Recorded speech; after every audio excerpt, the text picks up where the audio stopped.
Армаңыздар, ардактуу теле көрүүчүлөр, кутмандык ушуга кечиңиздер менен эл ичи өнөргенчи дейт. Ошо эл ичинен чыккан таланттарды эфирге алып чыккан чай үстүндө сырдашуу программасы бүгүн сиздердин назарыңыздарда. Бүгүн да мына ошол келген коногубуз менен кененирээк чай үстүндө баарлашабыз. Мына ошол коногубуз менен тааныштырардан мурда бир жакшы сиздер менен чогуу биргеликте бир жакшы клип көрөлүк. Андан кийин студияга келген кадырлуу мейман менен алдыда тааныштырабыз.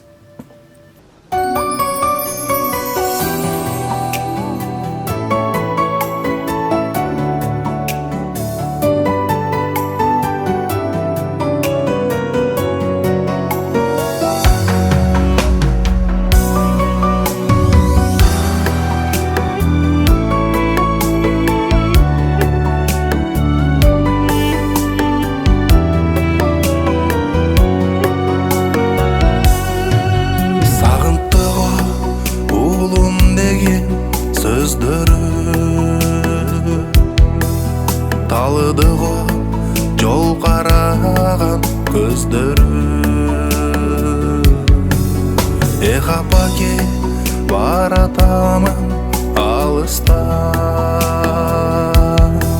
көп мезгилди өткөрдүм мен талада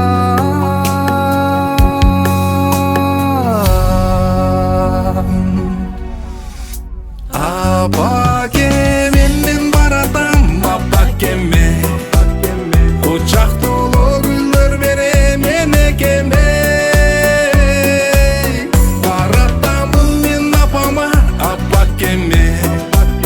жашып сагынчымды кошуп бир дестеме энекеме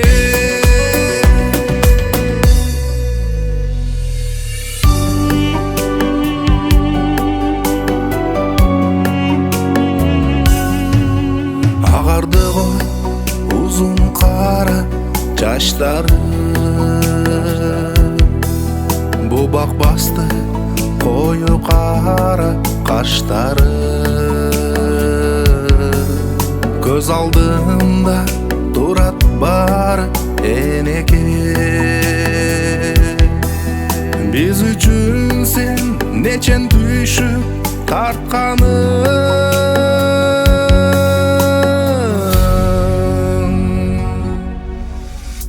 apake menden baratam apakeme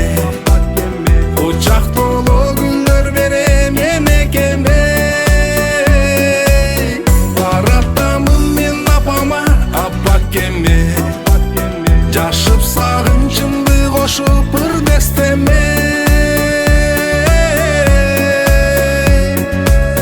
энекеме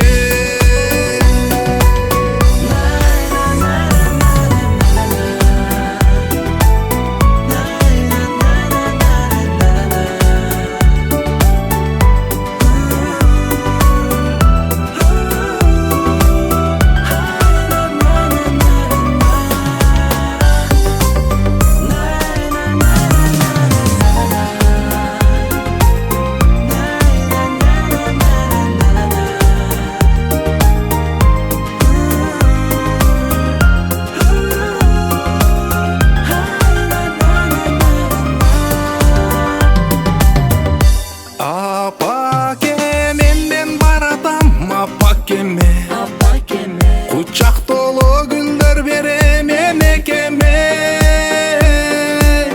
Baratamın men apama apakeme Jaşıp sağınçımdı koşup bir desteme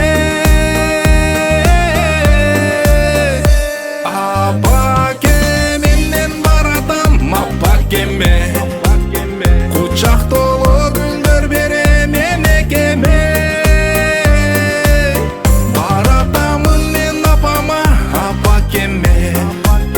жашып сагынчымды кошуп бир дестеме берекеме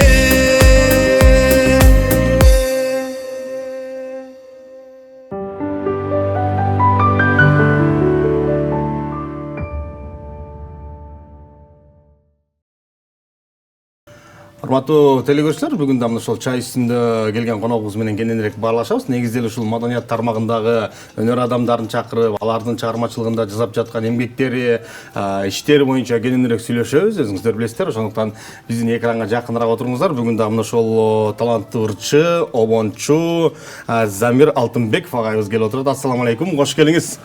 Валейкум ассалам. Жакшы келип отуруңуз. Денсаулыктарыңыз жакшыбы? Студиядан көргөнүзгө кубанычтабыз. Бүгүн ушул сиздин чыгармачылыгыңыз боюнча кененирээк сүйлөшүп, алдыда кылып жаткан клиптериңиз, тартылып жаткан клиптер боюнча кененирээк сүйлөшөлү. Дагы бир айта кетчү нерсем, азыр алдыда клип көрдүк. Мына ушул Замир Алтынбеков байкебиздин эмгегинен жаралган жакшы бир клипти көрдүк. Алдыда дагы мына ушул Замир байкенин мыкты клиптерин көрөбүз. Замир байке, адегенде бир көрүүчүлөр менен амандашып алалы, келиңиз. Туура айтасыз. Ассаламу алейкум, кадырлуу 7-канал телеканалынын көрөрмандары, угармандар. Ассаламу алейкум баарыңыздар менен. Ассаламу алейкум, Бакыт мырза. Айбайле. Сиз эми ушул студиядан чай үстүндө өзүңүз айтып калбаңызбы? Эфирден сырткары дагы биринчи жолу келип атам, 7-каналды биринчи жолу көрүп атам да. Кош келиңиз дейли. Эми кененирээк таанышалык. Себептигине биздин көрүүчүлөргө белгилүү болгондой, өзүңүз кай жактан болобуз, кайсы жактын уулусуз, эмне иш менен алектенесиз, ошол боюнча кененирээк бир маалымат берсеңиз. Макул. Мен өзүм Ош областынын Өзгөн районунун Башик айылынан болом. 1979-жылы туулганмын. Үйдө эң кенжесимин. Азыркы тапта 4 уул, 2 кыздын ардактуу атасымын деп коем. Ошол кыскача. Эң башкысы талантка жакын адаммын дейсиз, өнөргө жакын адам, Байгыл ак нарыктан согат дейт, ошол чыгармачылыгыңызга, ошол ырчылыкка, анан ошол эле убакта обон жаратып, обончу болуп калышыңыздын себеби эмнеде? Эми бул нерсени кандай түшүндүрсөм экен? Бул негизи менин негизги кесибим эмес, менин кесибим өзү башка. Анан кээде ушундай бир Кудайым илхам берип коюп атат, жакшы бир темаларга ырлар жазып калып атам. Бирок ал ырларды жазганга бир нерсе себеп болуш керек болуп атат. Мисалы, апама деген ырды жазганымда, апамдын 80 жаш юбилейи болуп калды. Мен чын жүрөктөн апамды кубантып, эмне подарка кылсам экен деп аябай издендим да. Алтын подарка кылсамбы, жок, же чоң букет берсемби, жок. Кандай кылсам деп кат ойлонуп жатып, түнү саат 3-4дө сөз дагы обон да келе берди да. Ошол биринчи ырым болчу. Апама деген. Анан түнү ойгонуп карасам, түнкү саат 3 экен, бала чакам уктап атат. Сиз жатасыз, ыр жаратып. Анан унутуп калбайын деп телефонго чыгып жаздырып койдум да, эртеси күнү уктум. Уксам эми мындай бир жаралыптыр, алыстан апасын сагынып келе жаткан баланын ыры да. Азыр эми талапка жараша баарыбыз талаада жүрүп атпайбызбы? Канча жаштарыбыз Россияда жүрөт, башка жакта. Биз дагы ошентип талаалап жүрдүк, мына дагы эле жүрөбүз мына Бишкекте, бирок жакыныраакпыз азыр апабызга. Ошондой алыстан үйгө баратканда, үйдө апам күтүп атса, бул башкача сагыныч да. Ошого мен ушундай сагынычтан жаралган ырым десем да болот, мунучу. Бул биринчи ырым ушул болчу. Анан кийин мен ойлодум, ушул менен бүттү. Апамдын юбилейинде ресторанда апа деп куттуктап ырдап берип койсом, өзүмдөн автордук чыгармам деп. Ошо менен бүтөт деп ойлогом. Бирок ошонун артынан ал биринчи эле ырым экен да, көрсө. Жеңил болуп кетти, артынан дагы кетти да. Артынан атанын тилеги, айылыма, өкүл ата, досторума. Алардын да тою болду же? Жок, той жагына жараттыңыз. Ал жөнүндө 1 саат айтып берсе болот. Ар бир ырдын өзүнүн тарыхы бар да. Жакшы, эми тойлордо сизге заказ кылышыбыз керек экен. Жакын адамдын тою деп. Жакшы. Мына ушул обон жаратып атасыз, анан сөзүн да өзүңүз жазасыз. Ооба. Акындык дагы жайыңыз бар. Ошондой экен эми, мен мурда жок эле. Жакындан бери эле ушундай болуп, жазып, сөздөрүн жазып, обон жаратып коюп атам. Өтө эле мактана албайм. Эми биз азыр дагы алдыда көрө турган клиптер бар. Мына ошонун баардыгын биздин Замир байке өзү жазган, өзүнүн обонуна таандык ырлар. Анан ушул обончулук деп калдык. Эми негизи эле бизде азыркы убакта обончуларыбыз көп. Жакшы ырларды жаратып атат. Анан өзүңүз ушул обончу катары ушул ырды чыгаргандан кийин бир чоңураак композиторлорго же бир обончуларга караттыңызбы? Ушул ырды ушундай жараттым, кайсы жери туура эмес деп. Мен туура белгиледиңиз, Бактын мырза. Биринчи эле апама деген ырды жазганда Улан Атанбаев деген мыкты аранжировщик жигитибиз бар экен. Аксылык, аябай жакшы бала. Бек Борбиев агабыздын көптөгөн ырларын аранжировка кылып жүргөн бала экен. Эми ал дастыккан профессионал да. Ошого ушундай жолугуп калдым да. Ошол Улан аранжировка кылып берди. Ырларды. Анан ошол угуп туруп, мен көп ырчылар келгенде сөздөрү туура келбесе, акындарга жөнөтөм деди. Акындарга барып бир оңдотуп белгиле деп. Анда мен да жөнөтпөйсүң десем, жок, сиздики мындай туура эле келип атат, даяр эле экен деди. Ошол бойдон эле кетип атат ырларчы. Анан туура айтасыз, бир-эки жолу бир акындар келип калды. Аларга текшерттим, ырларымды текшертсем, бир-эки сөздөрүн оңдоп беришти. Бирок основном ушул өзүм жазып келатам мен. Өзүмдүн эмгегимди өзүм жаратып тең. Жакшы, эми бирок ар бир ушул эфирге келгенде оңчуларбы, ошол акындарбы сүйлөшүп калганда айтып калышат да. Ырды жаратабыз, илхом келип турганда ыр жазып коебуз, анан ошол ырларды бир композиторлорго, мүмкүн нотасын тууралап, мүмкүн оонун тууралап кайрылып коебуз депчи. Ойлор барбы ушу кайрылып бир текшертип коюш керек? Себептен азыр жакшы композиторлорубуз бар. Анын эле бир мына эжекебиз Канке Иралиева, Атайбек Бөдөшев жакшы ырлар жаратып атпайбы? Ооба. Бир каратып коюу алдыда. Бар алдыда, каратабыз. Эми ошол ата жөнүндө, өкүл ата жөнүндө, апа жөнүндө деги эле иш кылса, жакшы ырлар жаратып атпайсызбы? Анан көбүнчө ушу сиздин ырларыңыз бир туугандарга эле кайрылса керек. Мекен жөнүндө сүйүү жөндөрлөр барбы же азырынча жарала элекпи? Менде ушундай илхам келип атат.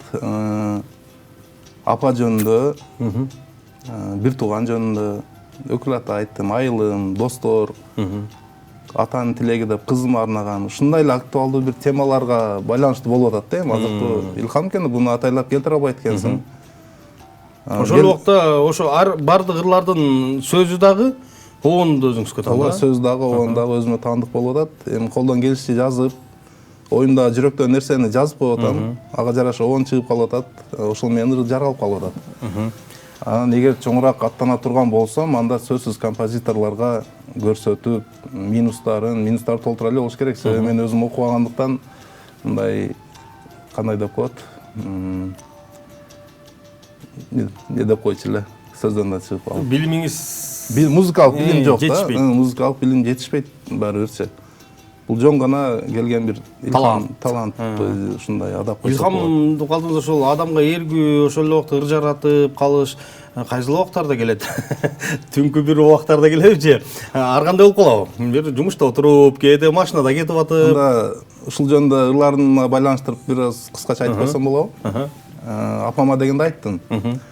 Атанын тилеги деген кызыма арнаган ырды жазарда, достордун арасында бир досубуз кызын турмушка берди. Алгачкылардан болуп. Кызы ушундай ресторандан чыгып кетканда достордун баары ыйлады да. Карасам, аяш кызыбыз да ыйлап атат. Анан жүгүрүп келип, досубузду кучактап, ыйлап, кайра кетти. Ошол учурда ыйлаба кызым деп артынан бир-эки кайталадым ичимен. Той бүттү, үйгө кайттык. Машинада отурам, эми той 12-1де бүтөт да. Саат 2-3тө келдик. Машиналардын баарын үйгө түшүрдүм дагы, мен бир аз ишим бар деп. Саат 5ке чейин жаздым да. Уже жана ыйлаба кызымдын артынан ыйлаба кызым деп оонжу кетти. Келип калды. Сөздөрүн да жазып атам, уже саат 5ке даяр болду. Жанагы Улан Атанбаевга уже ыргытып койдум, анан уктадым да. Бул ушундай учурда келип калды. Ал эми айылыма деген да ырым бар. Ал мен былтыр айылда көп жүрүп калдым. Айылыбыз Большевик айылы, Өзгөн районундагы. Дарыяга түштүм. Дарыянын жээгинде отурсам, эми коозда. Шаарда жүргөндө башкача немен бар, сагыныч менен барасың го. Айылдын жытын суун сагынып, суунун шарылдаганын көрүп, тоолорду көрүп отурсам, бир иним түшүп калды, айылдаш эле. Эми ал калпакты мындайынан кийген, баары жогу чөп, бешлик менен түшүптүр. Мен анысын карабай эле, иним, айыл сонуна дедим. Десем, замирекет, тажадым айылдан, шаарга кетиш керек эле деп сууга түшүп кетип калды. Анын артынан бир саамга карап турдум дагы, сен тажаган айылды мен сагындым дедим. сразу сөздөр кетти, огон кетти, күн баткы чакты алырды жазып бүтүрдүм. Ушундай моментте келип калып атат да. Ар кандай учурда өзү эргүү келе берет экен да. Ушундай жакшы. Замирбек эке, ошол кызым деп калбадыңызбы бир тойго барып, ошол кызым деген ыр жаралап калды депчи. Ошол чыгарманы биз азыр көрүүчүлөр менен чогуу көрөлүк. Биздин көрүүчүлөр дагы баягы сынчы, мүмкүн жакшы пикирлерин калтырат. Ошондуктан мына ошол Замирбек экенин өзүнүн жараткан дагы бир чыгармасы, кызым деген чыгарма. Ошол чыгарманы сиздер менен биргеликте чогуу көрөлүк, андан кийин маегибизди улантабыз.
жашын төккүн бакыттын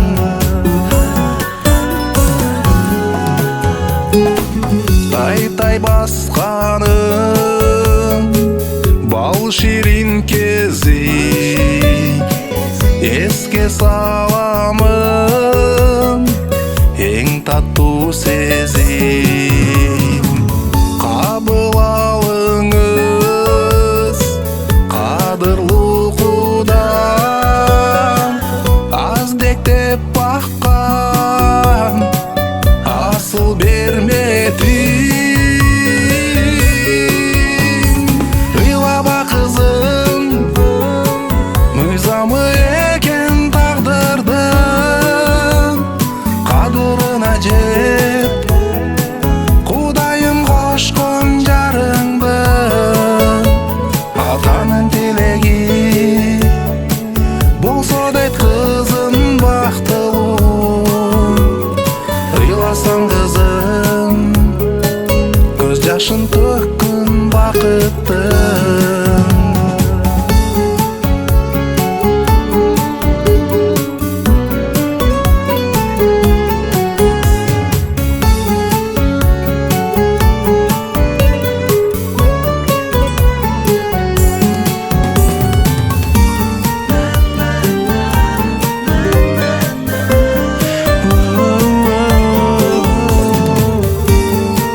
Атанын тилеги деген бир жакшы чыгарманы өзүңүздөр көрдүңүздөр. Урматтуу телекөрүүчүлөр, Замир Байкенин эмгегине жаралган. Эми ушул ырларды жараттыңыз, уланга барып, ошол аранжировкасын, баягы ырды чөкөттөп, кооздоп, анан клиптер дагы тартылып аткан убак экен ушул убакта. Клипти ким тартат? Идеяларын каяктан аласыз? Клипти Кыргызстанга аты таанылган номер 1 десек да болот, номер 1 десек да болот. Эрнис Сыдыков деген инибиз бар го, клипмейкер. Аябай жакшы бала, профессионалдуулугунда шек жок, көп жылдан бери тартат. Ошол бала тартып атат. Бардык клиптерди ошол тартат. Бардык клиптерди. Ырды аранжировканы улан жасайт, клипти Эрнис тартат болуп. Экөө менен агайын болуп. Ал ошол клиптеги идеяны Эрнис баягы клипмейкер катары өзү сунуштайбыз же, сиз дагы мүмкүн баягы өзүңүздүн оюңузду айтып каласызбы? Ушул жерде мындай кылалык, бул жер мындай кылсак тууралуу. Мисалы, биринчи апама деген ырга клип тартарда мен Эрниске айтып бердим. Эрнис, менин башыман ушундай нерселер өткөн. Ошону эле сахналаштырып тартсак, ырга төп келет десем, Замир аке деди, мен эч нерсесине аралашпайм, мен тартып берейин. Жакшы. Сиздин айтканыңыздай болсун деди. Анан сценарийин өзүн жаздым. Биринчи апама деген клиптин. Экинчи жанагы атанын тилеги дегенде Замир аке эми мага коюңуз деди. Актерлорду мен өзүм тандайын. Өзүм чыгарайын. Өзүм мындай сахналаштырайын деди. Макул дедим. Экинчисин Эрнистин идеясы менен болду. Анан Акыреттик достор деген бар. Үчүнчү клип. Ал чыныгы турмуштан алынган. Эми эркек адам башынан ар нерсе өтүп өткөн, бир кырсыктап калдым, ДТП болуп, авария болуп. Ошол учурда мен Кудайга ушундай ыраазымын, чексиз шүгүрлөрдү келтирем. Мени ушундай жакшы достор менен курчатып койгонуначы. Досторуман ушундай айланайын, өтө жакшы көргөн досторум бар. Мени да жакшы көрүшөт, мен да аларды жакшы көрөм. Бири-бирибиз менен ушундай ынтымакта келе жатабыз, көз тийбесин. Ошол досторум жетип барып, мага аябай чоң жардамдарды көрсөтүштү да. Мен жүрөгүмөн ушундай сүйүндүм, катуу эле авария болгонбуз. Баягы аварияны мен унутуп кеттим да, ушу достордун кылып аткан жакшылыгынанчы. Анан келдим дагы, ушундай досторум болсо, буларга арнап бир жазып койбоймбу деп отуруп анан Акыреттик достор деп жаздым. Жазып, аранжировка бүттү. Анан уланга машинадан досторго келдим да, достор силерге ыр жаздым эле деп угушсам, достор угуп турду дагы. Замирбек досум, сен ырды жазыпсың. Клип бизден болсун.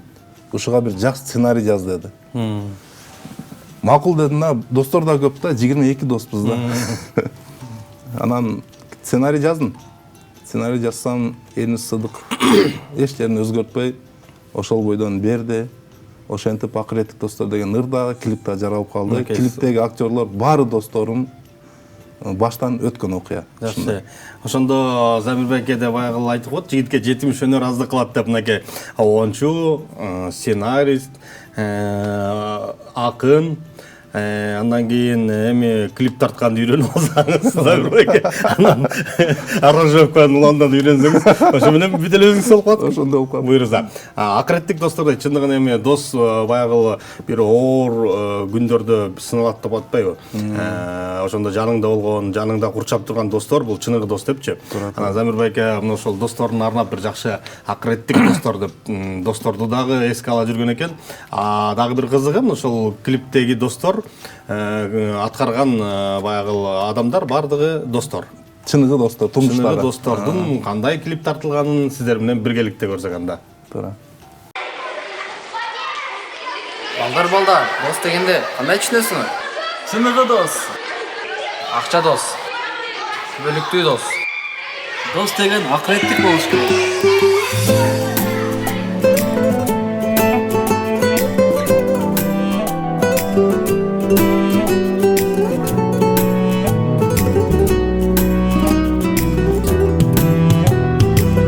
Ыраазымын кошконуна, Акыреттик досторума, шүгүрлөрдү мен айтайын, жаратканым Кудайыма. Мүдүрүлсөң бул турмушта, достор бар жөлөк жанымда. Кетсем эгер мен алыска, достор күтөт сагынычта. Достор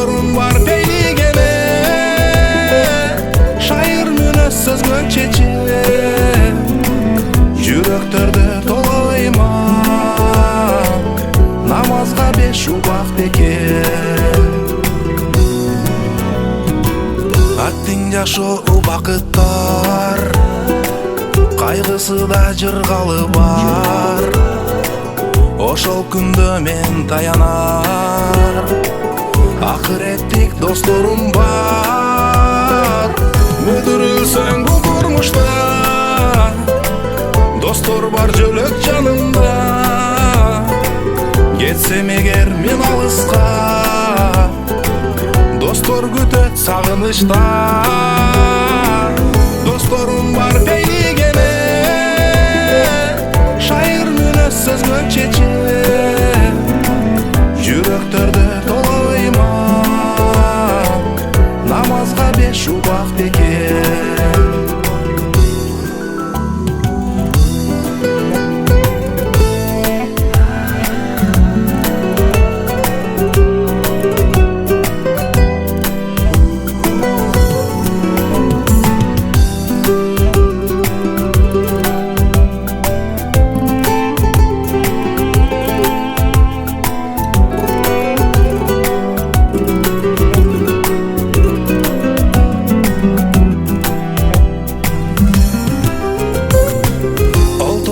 Карап суктана,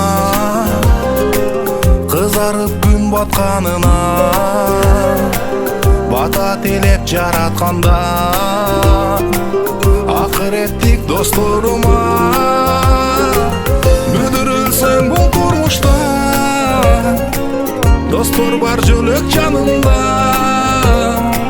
Кетсем эгер мен алыска, достор күтөт сагынычта. Досторум бар бейлигене, шайыр мүнөз сөзгө чече. Жүрөктөрдө толойма,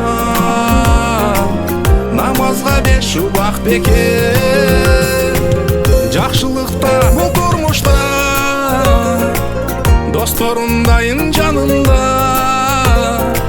Кетсем эгер мен алыска, достор күтөт сагынычта. Досторум бар бейлигене, шайыр мүнөз сөзгө чече. Жүрөктөрдө толойма, намазга 5 убак беке. Жүрөктөрдө толойма, намазга 5 убак беке.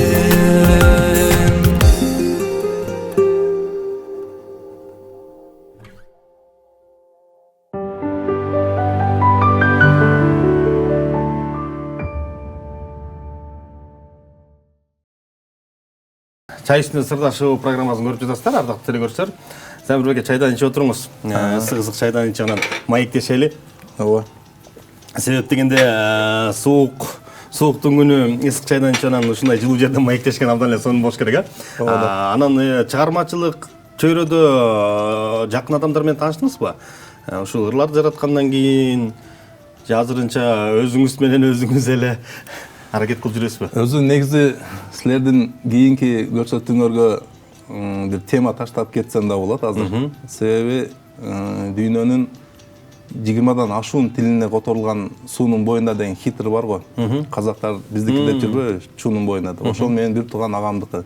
Алмазбек Алтынбеков деген агам бар. Бир тууган. Бир тууган. Мен Замирбек Алтынбеков болсом, ал Алмазбек Алтынбеков. Ошол агам 78-жылы жазган экен бул ырды. Мына Бактияр Токторов, эски ырчылар бардыгы ошол ыр менен гитараны үйрөнгөнбүз деп өздөрү айтышкан жерлери бар. 80-жылдары. Анан жакында эле Ахан Отуншиев менин ырым деп Малаховго чейин барып, казактардыкы деп билип калды да дүйнө жүзүчү. А так чындап келгенде ошол менин бир тууган агам Алмазбек Алтынбековдун ыры. Бул ырды Кыргызстанда ким ырдап чыккан алгач? Кыргызстанда Төлөгөн Мамыров ырдап чыккан. Төлөгөн Мамыров бирок мен агамдан сурап анан ырдаган экен. Анан уже көп эле ырдап жүрөт, тойлордо. Бул ошол айыл ичинде эле ырдалып жүргөн экен да ошол убакта. Бул ошондо же ошол убакта эле муну бир ырчылар ырдаган бекен? Эми ал убакта өзү менин агам аккордеон тартат. Бир 30дан ашуун оондору бар, ырлары бар. Өзү эле ырдап жүргөн кезинде. Просто азыр жаш 60-тан өтүп, бир аз токтолуп калды. Жаш кезинде өзү эле ырдап жүргөн. Просто интернет жок болгондуктан Айыл ичинде эле, айыл ичинде, жакшылыктарда, райондо ушундай жакшылыктарды ырдалып жүргөн экен да. Анда сиздер үй бүлөлүк талант десек болот экен, үй бүлөлүк өнөр эми Ошого барат. атаңыздардан барбы же апаңыздарда барбы? Атам комуз чертип калчу экен. Драматлык жакшы атам бар эле, комуз чертип калчу экен. Апам жакшы ырдачу экен. Апамды ошо өздөрү менен, достору менен отурганда ыркеси болгондо апаң жакшы ырдайт деп калышчу эле Айшенилеринче. Эки тарапта тең бар экен анда. Ушундай окшойт. Жакшы, Замир аке, студиябызга келип, бүгүн ошол клиптериңизди көрсөтүп, биздин жалпы көрүүчүлөргө бир бул ачылыш болду десек да болот. Себеп дегенде эми мындан аркы жолуңуз даңгыр болсун, дагы жакшы ырларды жаратып, жакшы ондор жаратыңыз. Мүмкүн ырдайм деген жаштарга бериңиз ырларыңызды. Азыр эстрадачылар көп, бардыгы ыр таппай жүргөн убагы, кандай темада ырдасак деп. Жакшы ырларыңыз бар экен, бүгүн биздин көрүүчүлөр менен чогуу биргеликте көрдүк. Атайын бүгүн ушул кечте алтындай убактыңызды бөлүп, биздин студиябызга келип бериңизге ыраазычылык билдирели. Бир эркин микрофон болсо, анан эфирибизди жыйынтыктайлык, Макул. Рахмат Бакыт мырза, 7 канал жамааты баарыңыздарга бекем ден соолук каалайм. Эфириңердер, эфир ободо жаңыра берсин, көрүүчүлөрүңөр көбөйө берсин, ишиңерге ийгилик. Ал эми бүткүл Кыргызстаныма, кыргыз элиме ынтымак каалайм. Азыр мени өкүндүргөн адам ушундай акыл эстүү болгон маалда согуштар жүрүп атканына өкүнөм да. Кудайдан суранат элем, ушундай согуш дүйнө жүзү боюнча болбосо экен, дүйнөдө тынчтык болсун, анын ичинде биздин Кыргызстаныбызда тынчтык болсун, элибиз ынтымакта берекелүү өмүр сүрүп өтсүн деп каалайм. Рахмат, сизге дагы чыгармачылык ийгилик каалайбыз. Ар дайым биздин 7 каналда эшик ачык, келип туруңуз. Жаңы чыгармаларды, жаңы ырларды жараткан сайын ушул студиядан көрөлү сизди. Ардактуу телекөрүүчүлөр, сиздер 7 каналдан чай үстүндө сырдашуу программасын көрдүңүздөр. Бүгүн биздин коногубуз Замир Алтынбеков агайыбыз болду. Өзүнүн жараткан ондору, жазган ырлары, клиптерин көрдүңүздөр. Мындан дагы жакшы ийгиликтерди каалайбыз. Сиздер менен коштошобуз. Ал эми кийинки эфирден амандыкта көрүшкөнчө бар болуңуздар.